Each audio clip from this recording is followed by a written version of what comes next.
Olá pessoal, bem-vindos a mais um podcast da Rafus Press.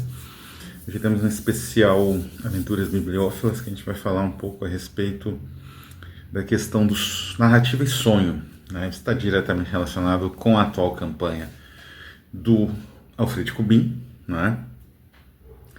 Isso é um tema, enfim, bastante instigante e vamos ter aqui uma base teórica também muito forte, um livro muito interessante. Infelizmente nunca traduzido para português, né? Temos aqui as edições em alguns idiomas que a gente conseguiu, mas enfim, em português nunca foi traduzido. E essa semana, inclusive, a gente vai ter dois vídeos. Um relacionado com a campanha O Outro Lado, de Alfred Kubin, e outro relacionado com a campanha Relicário 2, né? Inclusive com um anúncio especial na Relicário 2, que vai mais no meio da semana.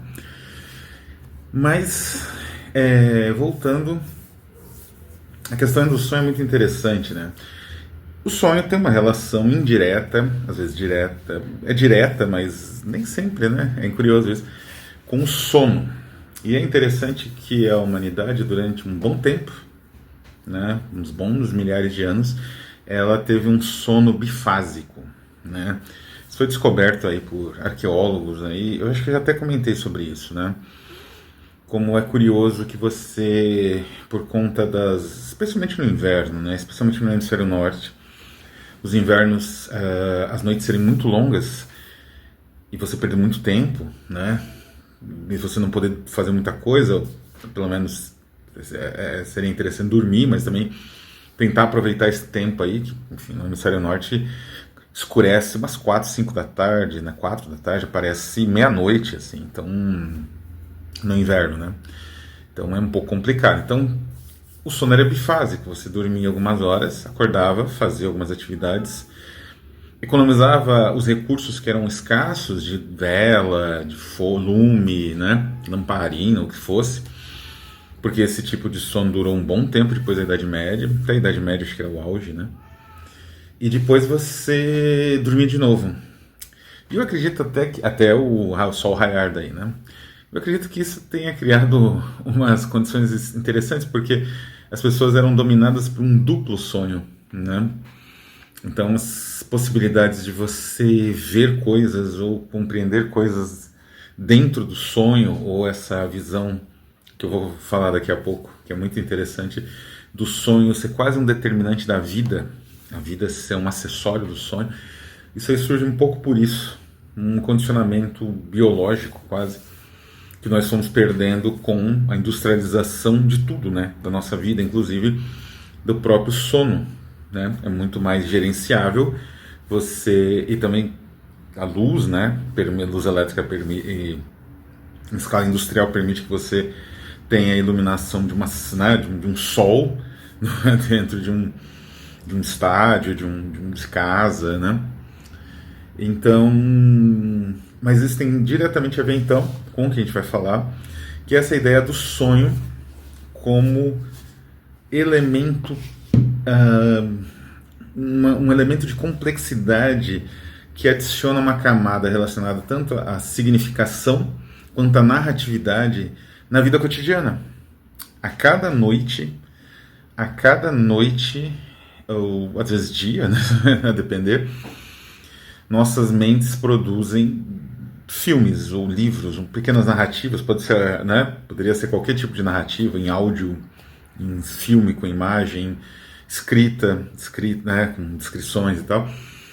Então nossa mente produz essas narrativas oníricas que são provavelmente as coisas mais inacreditáveis, né? É que perdemos muita coisa, mas aquilo que nós conseguimos recolher é um manancial, né? A biblioteca dos sonhos, né? É algo ao mesmo tempo tenebroso, pavoroso e inacreditável, né? De uma beleza singularíssima, única. Então aí a gente chega na obra de referência que eu vou trazer aqui, que é o Roger Caillois, né? Poissons de Rêve, né? Poissons de Rêve, que seria Poderes dos Sonhos, né? O Roger Caillois, ele é preferido da casa aqui da Rafus Press, né? Ele junto do Bethel, junto do Kierkegaard, junto do Adorno, Cioran, Jean-Paul Sartre, são um pouco os preferidos da casa. Mas o Keloir, ele era um filósofo, ou antropólogo, enfim, talvez mais antropólogo que filósofo, que tinha uma relação muito grande com o fantástico. Ele escreveu um livro sobre o fantástico, muito criticado pelo Todorov, injustamente, porque o tema do fantástico no livro, talvez epistemologicamente, o Todorov pensava, né? Mas o tema do fantástico no livro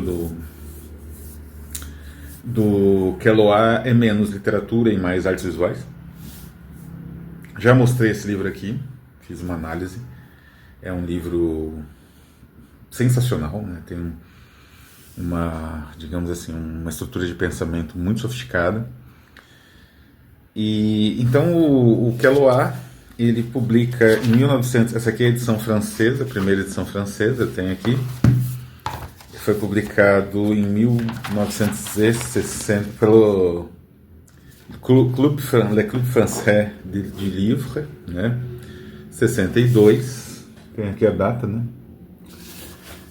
E ele organizou essa coletânea, textos antigos e modernos, reunidos e com introdução, apresentação de Roger Caillois, dividido em 3 partes: dialéticas chinesas, o sonho na literatura e a conclusão, né? A conclusão é uma espécie de diálogo filosófico, né, que ele apresenta. Curiosamente, a edição francesa, que é muito bonita, né? Essa capa aqui, inclusive, que é um animal onírico, parece, usando alguma estratégia surrealista de composição. Essa capa aqui, inclusive, é de Victor Bronner, né? O Crepúsculo. Victor Bronner era um artista romeno, dos milhares, dos muitos artistas romenos que fugiram da Romênia, do fascismo e depois do comunismo sufocante, né? Era tão sufocante o regime stalinista na Romênia que o Ceausescu no início parecia um cara até razoável, até, enfim. Mas essa composição, então, é interessante porque ela é um efeito, né? Capa de tecido, mas a composição está fora. E eu consegui as versões em espanhol e em inglês, né, no e-book. E é curioso porque aqui não vem o nome dos autores, né, das 3 partes, dos 3 pedaços do livro. Tem o prefácio longo, o prefácio dele, umas 30 e tantas páginas, né? Aí tem uma série de obras chinesas, não é? De Liese, de Zhuangzi, filósofo mariposa, esse é famosíssimo, né? O filósofo que dormiu, sonhou ser uma mariposa, quando ele acordou ele não sabia se era uma mariposa que sonhava ser que estava sonhando que era um filósofo, ou um filósofo que tinha sonhado que era uma mariposa. Essa é a dialética, né? Isso acho que ilustra bem essa ideia de dialética chinesa do sonho, né? O Oriente, em geral, tem uma relação muito curiosa. Boa parte das histórias que ele narra aqui na introdução de Arguisa, de ilustração, são ambientadas, né, no Oriente, árabes, judaicas, né, racídicas ou chinesas, no caso. E é muito curioso, né, essa relação com o sonho. Então, essa primeira parte são 100 páginas de um compilado de contos absolutamente geniais da literatura chinesa, né? Depois vem o Sonho em Literatura, que temos Apuleio, Relato de Aristómenes, né? O Jardins de Alamut, que é uma obra que a Rafus já publicou, vai publicar de novo agora na nova campanha que foi vitoriosa, né? Já está em produção, inclusive. É que eu estou fazendo várias coisas ao mesmo tempo, com uma saúde um pouco abalada e tentando acertar, mandar cartas também eu faço sozinho, né? Então vamos devagar, mas já está bem avançada, né, essa coletânea. O Visões de Carlos XI, né, do Prosper Mérimée, a História das Montanhas Escarpadas, que é do Allan Poe, A Morte é Namorada, celebrérrimo conto de Théophile Gautier, né? O Incidente na Ponte de Oak Creek, do Ambrose Bierce, muito célebre também, envolve bastante sonho. Alguns contos menos conhecidos, Os Olhos da Máscara, do Jean Lohan, que é os buracos da máscara, né? Que seria. Um conto do Rudyard Kipling, A Porta do Muro, que acho que é o conto fantástico mais célebre do H.G. Wells. Fantas, do Oliver Onions, que é um autor sensacional, pouquíssimo conhecido no Brasil. Quem sabe em breve aparecerá em algum momento, né? Lord Mondrago, do Somerset Maugham. A Tenda de Cor Canela, de Bruno Schultz. Visita ao Museu de Vladimir Nabokov. O Camisão Cor do Céu, Azul do Céu, Louis Golding. Um Atônito Estupor, Harry Kuttner Seymour. Um poema de Luisa Mercedes Levinson. Um poema de Edgar Allan Poe em prosa. E o conto Lejana, de Julio Cortázar. A conclusão é uma espécie de diálogo filosófico chamado Epistemologia do Sonho, de Bernard Grothuizen, né? Que era um filósofo, morreu nos anos 40. Bom, posto isso, do que trata exatamente? Essa é só uma apresentação do livro em si, né? Mas do que ele trata, especialmente na introdução? Vimos que as obras literárias são também muito variadas, né? Vai de Apuleio a Vladimir Nabokov, né? Na verdade, a ideia da obra é a discussão do sonho a partir de uma perspectiva muito interessante, porque o sonho, na própria introdução, o Keloa vai mencionar isso, ele preocupa muito, de certa forma, a humanidade de duas formas. Por um lado, a gente tenta interpretar seus sinais para saber a direção das coisas, ou seja, se o sonho ele implica na realidade, se ele tem uma espécie de linguagem secreta, que uma vez decifrada eu vou conhecer o que pode acontecer, né? Essa linguagem cifrada, ela se projeta no meu futuro, no que pode acontecer adiante. Isso é um viés interpretativo. E existe, na visão ainda do Keloa, um outro viés que a gente poderia dizer que é um viés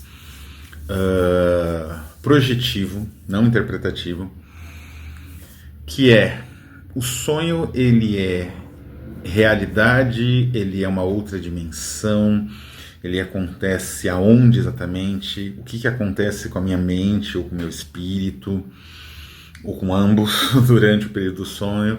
Então, esses processos, essa dupla articulação do sonho constrói a nossa relação com o mundo onírico. E é aqui, parafraseando o grande editor Camilo Prado, que voltou para o Força Total, recomendo que vocês visitem o site e o canal do YouTube Nefelibata. Visitem, conheçam, vale muito a pena. Mas o grande editor Camilo Prado, ele comenta como um aspecto muito interessante, que é como o surrealismo... Existia uma preocupação com sonhos inconsciente, e como o surrealismo ele representa uma espécie de pasteurização.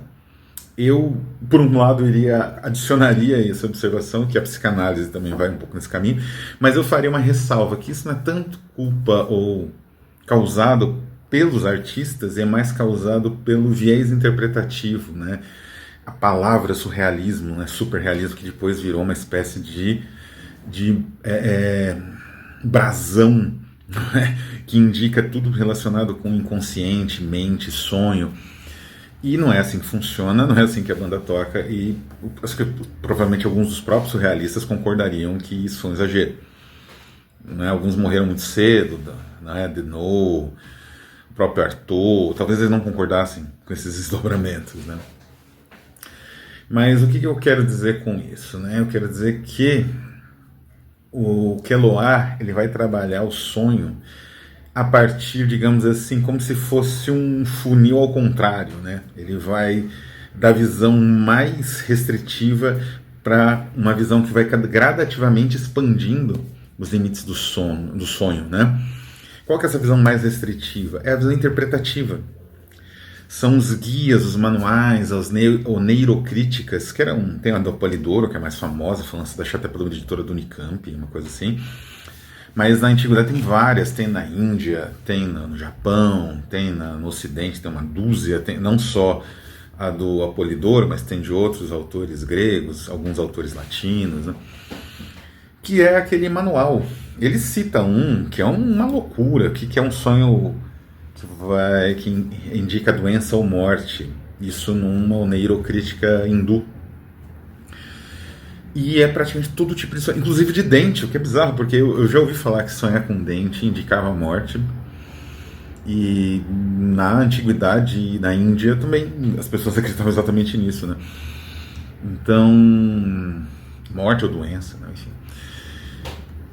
Para o Kahlua, essa é a visão mais restritiva que tem, porque o sonho vira quase como um reflexo da realidade, meio pobre, e dá sempre as mesmas coisas que podem acontecer na realidade. Então não tem nada realmente inovador ou interessante, porque o que pode acontecer conosco é limitado.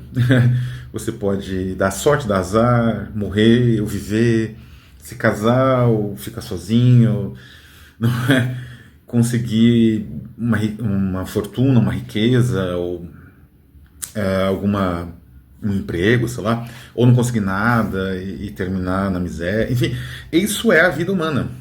Então o sonho determinar isso é pobre, porque você pega um certo número mais ou menos arbitrário de possibilidades e vai enumerando conforme a cultura. Desse aspecto inicial, o Kahlua começa a expandir a possibilidade do sonho, e aí a coisa vai embora, né? Ele vai relatando narrativas como, por exemplo, uma muito célebre das Mil e Uma Noites. Eu devia ter pego as minhas 1001 Noites para ver se eu achava essa narrativa. Eu acho que é do ramo egípcio. Vem na tradução, a tradução que ele usa é a tradução do Burton, vertida para o francês, traduzida da tradução, e a do Burton. Eu acho que o Burton só traduziu o ramo egípcio, né? Para quem quiser se orientar nas 1001 Noites e tiver a edição brasileira do Mamed, né? Jalouche, que é excepcional, né? Se tem essa edição, não precisa de mais nada.